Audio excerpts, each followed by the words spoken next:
What does the future look like? Seems to me that we're spending an inordinate amount of time worrying about what the future will look like as we try and work out what the powers that shouldn't be are planning for us. We go off and look at all these videos and read these reports of how awful such and such is, and how this is going to impact our lives, and then this is going to happen, and we're all going to be squished into this situation, whatever it is.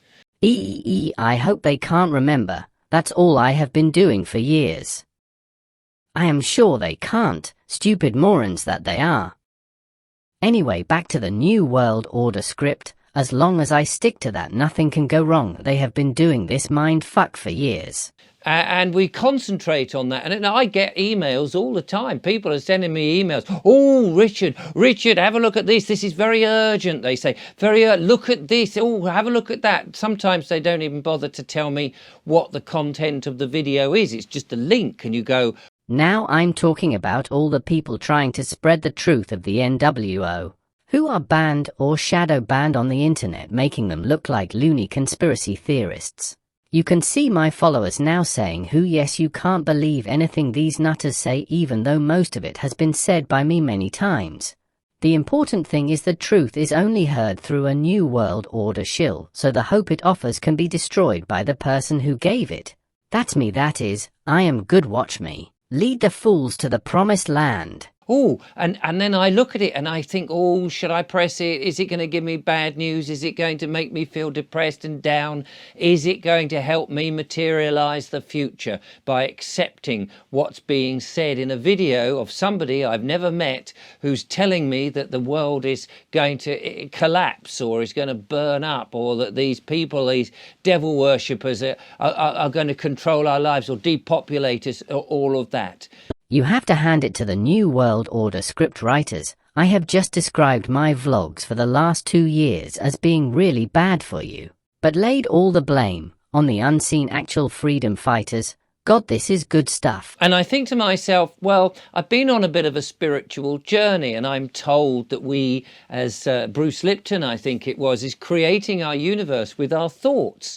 Now this is where it goes up a notch, as I am now going to do the Jesus on the simpletons, and suggest it's not only the conspiracy nutcases causing the world's problems but shock horror. It's you, my followers, and I can prove it with science.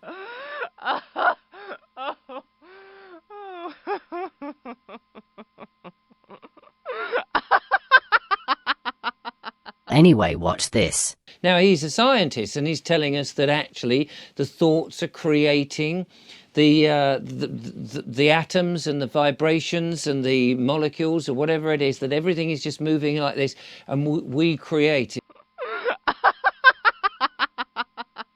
Wasn't that sublime? And now I have them feeling guilty. I will show them how they can redeem themselves by turning away from their evil ways. And in so doing will be free to live in the country growing potatoes and talking to Jenny the milkmaid, and Farmer Brown, who is chewing on a barley stem and smiling at Jenny on long hot sunny days of peace and harmony. And then there's Dolores Cannon, who also is telling us that we create the future, and many others are telling us how actually it's down to our thoughts, our consciousness, that we are part of the one, the source, and all of this. Because words have power. We are told things all the time, that certain things happen, and yet we're lied to constantly about what's going to happen. So this is where I think we should be very cautious about going off and looking at all these videos that are telling you doom, gloom and destruction. I mean, I have a friend who's a YouTube friend, and this is all he sort of does now, is he uses the headlines to say, oh my God, look at this is about to happen. Ain't that just great? I'm now talking about my friend, which to the more astute of you will know that I'm really talking about myself, thus giving distance between me having been doing all the things my friend has been doing, and a moral justification to tell you. And I am not lying when I tell you everything is down to you, so stop complaining about people doing evil, as that only adds to the evil. Just let them do it. and concentrate on growing potatoes, as Jesus once said. In the hope that he gets views. I don't want to be disingenuous to him. And I know that he needs to earn some money and get the views.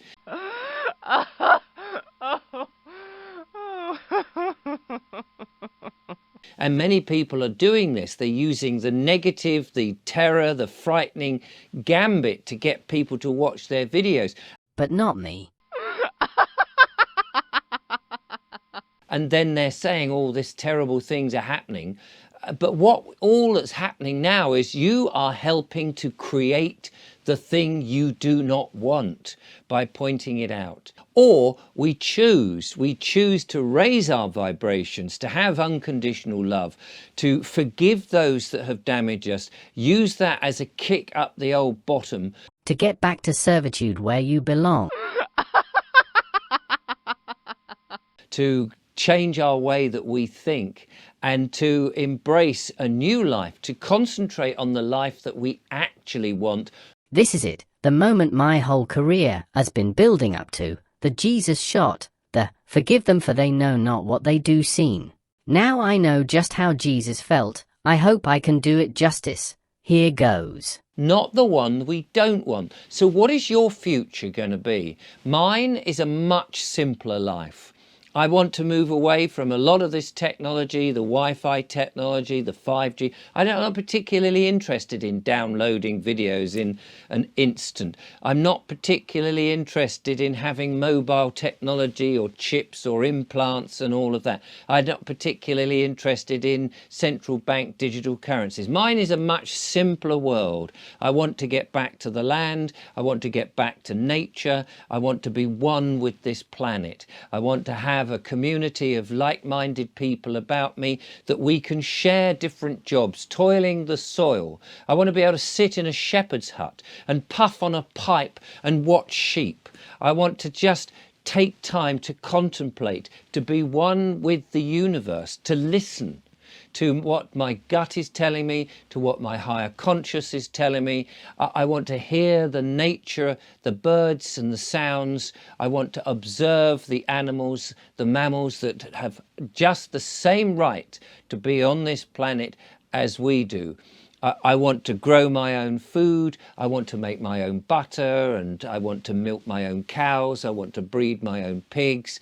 I want to have fun with people, singing and dancing and bringing back some of the old traditions, dancing around the maypole, whatever it is. I want to be involved with children who are growing up learning natural crafts, old ways of doing things. I'm not saying I'm getting rid of technology altogether. I believe that we have technology here to help us, but not to be masters of us. And I think that we can find the balance of some of those older, slower ways. I'm not particularly worried about having to earn money. I think that in a community you could almost eradicate money because you're just coming together as a community to help one another, that you're not having to barter this or you're just helping. You're just going, oh, do you need your roof thatched? I'll come and I'd love to learn how to do it. I'll hold the ladder. I'll pass you the tools. I'll get involved. I'll do some donkey work. I'm not really worried. But we all help one another. That's a kind of future that I would like to see. It may not be your future. It doesn't have to be your future. You may think that you actually want to have a flash racing car, that you want to have men or girls on your arm. You may want lots of gold and tea. You know, if that's your future, that's entirely up to you. For me, it's a much more simpler, less stressful, no more pharmaceuticals, natural health, understanding. Use the technology we've got to help us now, but not be mastered by it. That's for me, and that's what I'm concentrating on. I want to laugh, I want to love, I want to have fun. I don't think that we need to work these long hours to try and earn money, to pay these ridiculous bills, and then other trinkets. That's a slave mentality. I'm not a slave. I'm getting myself out of the system. I'm not one of those that's going to be part of the acts and statutes and the government and all of those people who think they master us. They don't. They don't. They think they do, and the only way they can is if we give them the power, if we vote for them, if we listen to them, if we entertain them, if we give them any suggestion that they have that power. That's how they take it. They continually say, well, we'll do this for you, we'll do this for you, making us absolutely devoid of being able to stand up on our own. We are sovereign people. We are sovereign people. We can do these. We don't need them. We can organise ourselves. We can create our own little mini parishes to control and to, not to control, but to organise, to administer the various things that we need. Smashed it, apart from the Freudian slip at the end. But no one is going to notice that.